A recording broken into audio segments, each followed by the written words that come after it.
The color pie is one of Magic's most well-known and well-beloved mechanics. Each of the 5 colors has their own mechanics and ideas that they represent, and they each have their own specific strengths and weaknesses. So today we're going to go over each of the 5 colors, what they do, and some other interesting bits of color pie philosophy, such as things like allied versus enemy colors. Before we start, I do want to quickly say we won't be covering where every single effect belongs in the color pie, because there's simply far too many.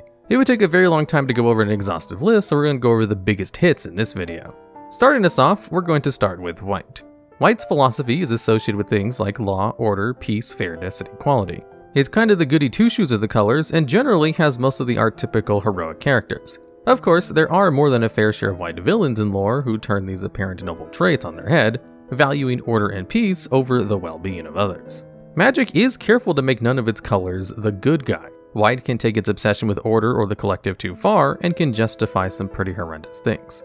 This philosophy, like the philosophy and associations of other colors, determines what kind of effects white gets access to. For example, white's association with fairness gives them lots of symmetrical effects, such as board wipes and mass land destruction, although there are less mass land destruction effects being printed nowadays. White is a color that usually wants to not only try and play fair, but force their opponent to play fair as well. What kind of effects are unique to white?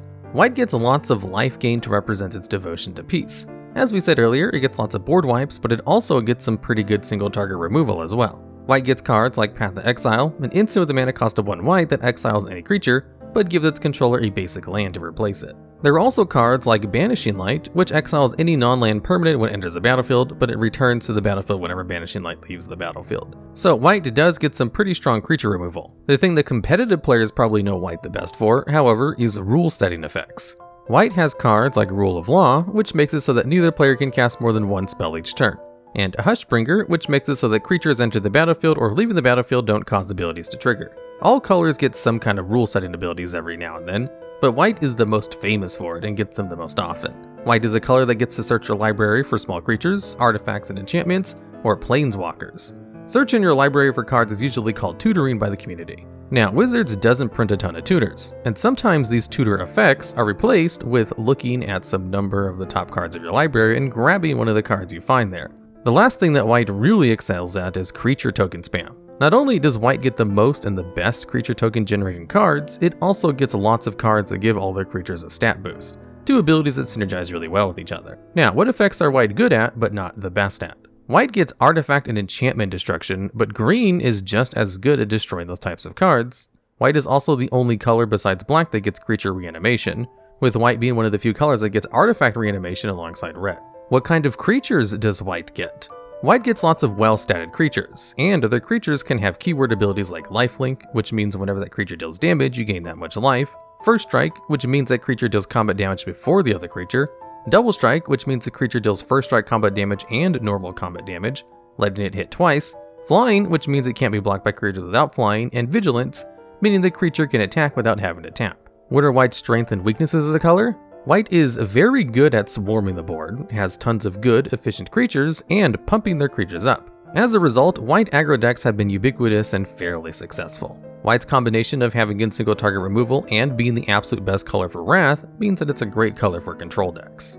The weakness of the color is that white is the worst color at drawing cards, with very few cards that straight up let them draw cards, and even then, they have to work for it. This means that mono-white decks are usually aggro decks, with very few mid-range or control mono-white decks. Next is blue. Blue is the color of logic, science, knowledge, introspection, and perfection. Blue seeks to understand the world and to bring its perfect vision into reality. Blue's playstyle is based around being clever and accumulating knowledge, using a combination of strong tempo plays and card advantage to win the game. From a lore perspective, the advantages of Blue's philosophy are its greater understanding of the world, but some blue-aligned characters have twisted this devotion to logic into an unfeeling worldview. What effects are unique to blue? Blue is the best color at drawing cards, getting the strongest unconditional draw effects in the game. Blue is also the only color that gets counter magic, giving it a viable, yet restrictive, answer to any card type. On top of that, they also get access to bounce spells, and can bounce any type of permanent besides lands, giving them strong tempo plays against most decks. As an extension to bouncing, they can also send cards to the library as well, though this usually costs quite a bit of mana. Blue is allowed to tutor for instants and sorceries or artifacts. Blue generally gets to interact with artifacts favorably more than any other color, with access to tons of cards that like you having artifacts. Blue also gets extra turn effects. It also gets access to clone effects, being able to copy just about every card type besides lands. They also get the ability to tap or untap permanents, and finally, they get the ability to steal permanents from their opponent. Now, what kind of effects are blue good at, but not the best at? Blue shares flickering or exiling a permanent and return it to the battlefield with white, and both colors have gotten the ability to phase some permanents out more recently. That's about it, as blue gets a lot of unique effects but also doesn't dip into other colors part of the color pie too much. What kind of creatures does blue get? Blue gets the worst statted creatures of any color. That doesn't mean their creatures are bad, they just get their value somewhere else other than their stats. Blue creatures have keywords like flying, flash, meaning you can cast the card at instant speed, and sometimes vigilance, but not that often. Actually, vigilance being a bigger part of blue's color pie is kind of a new development in the color pie that the designers have recently told us about. This is just a reminder of the fact that the color pie is evolving over time and isn't quite set in stone. What are blue's strengths and weaknesses as a color? Blue is very good at generating card advantage, and it has some strong effects like bounce and counter spells to control the game. Blue's color advantage and card selection makes them really great at putting together combos. Despite these strengths, blue can have some trouble answering threats permanently, as counterspells are their only permanent answers to a card. Their weaker than average creatures leave them vulnerable to aggro decks or large, uncontrollable threats. Blue often needs to lean on any other color for good removal. Its less than stellar threats means that it often wants to lean on any other color for good beaters as well. Still, while blue isn't the best at contesting a board, it can still easily take over a game with its card advantage and counter magic. Next up, we have black. Black's philosophy is pretty well described by the flavor text of Dark Confidant: greatness at any cost. Black is about individualism, self-fulfillment, and pragmatism. Black is the stereotypical bad guy color in Magic. Still, there's nothing inherently evil about black in Magic. Individualism and pragmatism are often great traits for someone to have. However, in a cool world, the individualistic and pragmatic can sometimes decide they're better off without caring about anyone else. Black mages are extremely dedicated and strong-willed when it comes to achieving its goals, and will do just about anything to achieve those goals. The difference between a good black mage and an evil black mage is what they decide to set their sights on. What effects are unique to black? Black is the best color at destroying creatures and planeswalkers. White and red give it a run for its money, but neither of them get quite as close to a level of efficiency and lack of conditions on its removal spells. On top of that, black is the only color besides white to get unconditional rats, but it doesn't get nearly as many. Black isn't just good at killing creatures, however, it's also just as good at bringing them back. Black is the only color that gets a tutor for any card it wants. The last unique effect black gets is discard, something that no other color gets access to at all. What is black good at, but not the best? Black gets some life gain effects, but not as many as white, and usually in the form of drain life effects, which deal damage or cause your opponent to lose life and give you life. Black also gets some enchantment removal, but it's not as good as white or green ones. Black also gets lots of generic draw, but it requires you to lose life, so it's a little worse than its blue counterpart. What types of creatures does black get? Black gets medium static creatures, and gets to have big creatures with some sort of downside pretty regularly. Black gets keywords like Death Touch, meaning any amount of damage they deal to creatures enough to kill it, Lifelink, Menace, meaning they can't be blocked except by 2 or more creatures, Flash, and occasionally Flying and Haste, meaning the creature can attack or use tap abilities as soon as they enter the battlefield. These last 2 are more associated with other colors, so black gets them kind of infrequently. What are the strengths and weaknesses of black as a color? Black is one of the most well-rounded colors in Magic. It's very good both at developing threats and getting rid of them. It can get a good amount of card advantage as well. The biggest issues with black is that most of its best cards have some sort of downside. Black decks will often have to play lots of cards that require them to lose life, or cards that make them discard cards, or something similar. Additionally, mono black decks don't have any way to out-resolve artifacts unless they happen to be artifact creatures or something. Next up, we have red. Red is the color of freedom, passion, hate, and chaos. Red is fast, explosive, and creative. In lore, red-aligned creatures are usually quick to buck traditions or structures that have become obsolete or outgrown their usefulness, but their emotional side can lead them to acting rashly. What effects are unique to red? Red's most famous and unique effect is burn damage, giving the color access to both creature removal and a way to finish out a game without having to go to combat, even in an aggro deck.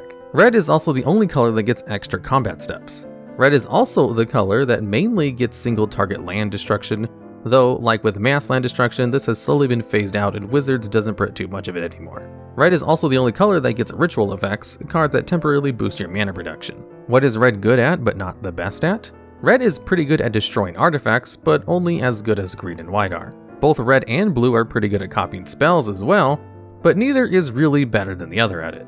Red can also steal permanents, usually creatures, but only for one turn, whereas blue can steal them permanently. And red is also the only color that takes extra turns besides blue, but always with a cost, where you usually lose the game at the end of that turn. What type of creatures does red get? Red usually gets creatures that are a bit smaller than white or green's creatures, around the same as black.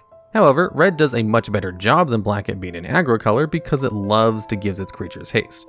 On top of haste, red creatures usually have abilities like Menace, First Strike, Double Strike, and sometimes Trample, meaning you can deal excess combat damage to your opponent when attacking, and Flying. Flying is more heavily associated with white and blue, and while red and black both get it, they are far more likely to get Menace as a form of evasion. What are the strengths and weaknesses of red? Red is very good at dealing lots of damage fast and controlling the early game. Its burn spells do a wonderful job of pulling double duty by controlling the board or burning your opponent. However, red is the second worst color in the game at drawing cards, just behind white, so it can sometimes have a hard time getting into late game if it doesn't have another color to support it. And last but not least, we have green. Green's philosophy is all about what you'd expect. It's the nature color. Green is about understanding the beauty of the natural world and accepting your place in it. From a lore perspective, while green has a lot to teach in terms of humility, it's still undeniable that nature isn't perfect. What effects are unique to green? Green is all about creatures and cares about them more than any other color. Green gets effects that let you draw based off of your creatures regularly, whether it be drawing cards based on how many creatures you have, or drawing cards based on the power of your creatures. Green also gets the ability to recur any card from its graveyard, whereas colors like black can only recur specific card types. It also is the color that's most known for cheating cards from your hand into play, with red being a close second. Green is also the best color at tutoring lands and creatures. Green is also by far the best at land ramp, being the only color that gets unconditional land ramp. What is green good at but not the best at? Green and white are both great at destroying artifacts and enchantments. It's also the second best color at life gain, though it doesn't have access to lifelink. It does get effects that let it gain life regularly. Green is also the only color besides blue that can counter activated or triggered abilities. Green also gets access to the occasional Anthem, which is primarily a white effect. What kind of creatures does green get access to? Green gets access to the biggest creatures and most efficient creatures. White is tied for getting the most efficient creatures, but whereas white goes wide and plays lots of small creatures, and its efficient creatures are usually clustered together at the lower end of the mana curve, green's creatures at the lower end of the mana curve are less efficient, but scale quickly as you go up. Green usually gets creatures with keywords like Reach, meaning the creature can block flying creatures as though it had flying, and Trample, and sometimes gets access to Death Touch, Haste, and Vigilance. Green very rarely gets flying creatures, usually just on the few dragons it gets access to, which is why it gets access to Reach to help out with that. What are the strengths and weaknesses of green? Green is great at playing big threats, getting lots of mana, and eventually drawing lots of cards. However, green's removal is severely lacking. The only creature removal it gets are fight effects, which let a creature you control and a creature you don't control deal damage to each other equal to their power. This, of course, requires you to have a creature out. This means that green decks with no creatures out has a very hard time dealing with your opponent's board. This means that green is a great aggro or mid-range color, but a bad control color, and it's not very good interacting with your opponent outside of the combat step. Additionally, green has a chronic lack of flying creatures that can make combat a headache for the color. Now, that's all 5 colors and their strengths and weaknesses. We have just 2 more things to go over: ally and enemy colors. If you look at the color pie wheel, you'll see the colors are arranged in a circle, or a pentagon I guess, and the colors are always next to 2 other colors and across from 2 other colors. The colors they're close to are their ally colors, and the ones they're across from are their enemy colors. This has a few gameplay implications. Mainly, Wizards printing color hate for the enemy colors, but it's mostly a color pie thing. Real quick, let's go over all of the color combinations and why their allies are enemies, and we'll go over the community's name for each color pair while we're at it. Starting with ally colors, we have white-blue, called Azorius. White and blue agree on having a thoughtful, slow approach to the world. White loves order and peace, and blue loves knowledge and investigation. Combining these, you get a rigorous and scientific approach to the world. Together, white and blue form an amazing control pair, able to stall games with a combination of white's amazing removal and blue's counter spells and draw power. Next is blue and black, called Dimir. Blue and black are both pragmatic colors. They decide what they want to do and focus solely on that goal. In gameplay, blue and black form a great mid-range or control pair as well. Blue brings in counter magic, tempo plays, and draw power, while black brings discard spells, creature removal, and efficient beaters. The next pair is black and red, called Rakdos. Black loves individuality and trying to be your best self, so it goes great with red's love of freedom and hatred for anything that would confine it. Gameplay-wise, black and red decks are usually aggro or mid-range decks. Both black and red have a suite of great threats and strong creature removal. This makes them great at putting early pressure on your opponent. Black really helps out red a lot, as red struggles to find card draw, which black is pretty good at, and black loves red's efficient burn spells to clean up early threats so it can save its hard creature removal for later. Next is red and green, called Gruel. Red's hatred of confines goes well with green's love of nature, not caring much for whatever rules society has set up. Both colors are about doing what feels right, and usually for Gruel decks that's smashing face. Red-green decks are often aggro decks, combining red's early pressure with green's late-game beaters, making a potent combo. The last allied color combination is green and white, or Silencia. White's love of order can extend pretty easily to the natural order. Both colors emphasize seeing how you impact the world around you, rather than focusing on yourself. Gameplay-wise, green and white are colors that excel at pumping out creatures and usually make a great aggro mid-range beatdown deck. White helps by covering early game threats and offering better creature removal, and green shores up the late game with its massive threats and superior card draw. Now let's go over all the enemy colors, starting us off with white and red, called Boros. Red and white disagree about what matters more, the individual or society at large. Red loves chaos and white loves order. However, they do have their similarities, both being colors driven by emotion and caring for others. In gameplay, both white and red excel at aggro strategies. Neither one really offers something the other color majorly lacks, they mostly just double down what both colors are really good at. Next up is red and blue, or Izent. Blue is orderly and logical, whereas red is disorderly and driven by emotion. This causes some obvious conflict. However, both blue and red have a creative streak. Together, blue and red embody prodigy or mad scientists, going wherever their ideas take them and never looking back. Gameplay-wise, both blue and red are very good at slinging spells. Their instants and sorceries tend to be some of their best cards, so blue-red decks tend to take advantage of this with tons of spellslinger synergies, regardless of if they're a combo, aggro, or control deck. Next is blue and green, called Simic. Blue is the color of the unnatural, and green is the color of the natural, so they're in obvious conflict. This conflict is resolved by applying blue's curiosity to the natural world. Gameplay-wise, blue and green mesh together in a bit of an odd way. Blue's counter magic and card draw and green's big threats, combined with the difficulty in responding to their opponent's threats, mean that most green-blue decks just try to go over whatever their opponent is doing. Who cares what your opponent has if you have a bigger creature anyway? Combining blue's card draw with green's threats allows for decks that just try to jam more value than their opponent can answer. Next is green and black, called Golgari. Green loves nature and the natural order of the world, whereas black sees nature as an inconvenience at best. Black's habit of bringing the dead back to life also gets on green's nerves, as it thinks they're supposed to stay dead. However, where both colors overlap is in their love of graveyard and graveyard shenanigans. Green sees death as part of life, and black will never shy away from anything. Gameplay-wise, most green-black decks tend to synergize with the graveyard in some way. If they don't, then black's removal, discard, and unconditional draw do a great job of supporting green's threats. And finally, we have white and black, called Orzhov. White is idealistic and group-focused, whereas black is pragmatic and self-centered. This color pair melds black's pragmatic methods with white's idealistic goals. Gameplay-wise, white-black decks are usually very strong mid-range decks, with a suit of great removal spells, threats, and thanks to black, draw spells to value out their opponent. Before we go, we should quickly mention that everything I've said so far is very generalized. There are always exceptions, and there are decks that don't fit into what I've said. This is to be expected, as players can build their decks however they want. These are just general guidelines for how things usually work. Alright, and that's the basics of the color pie. Is there anything you think we missed? Any ideas for future videos just like this one? If so, go ahead and leave those in a comment down below.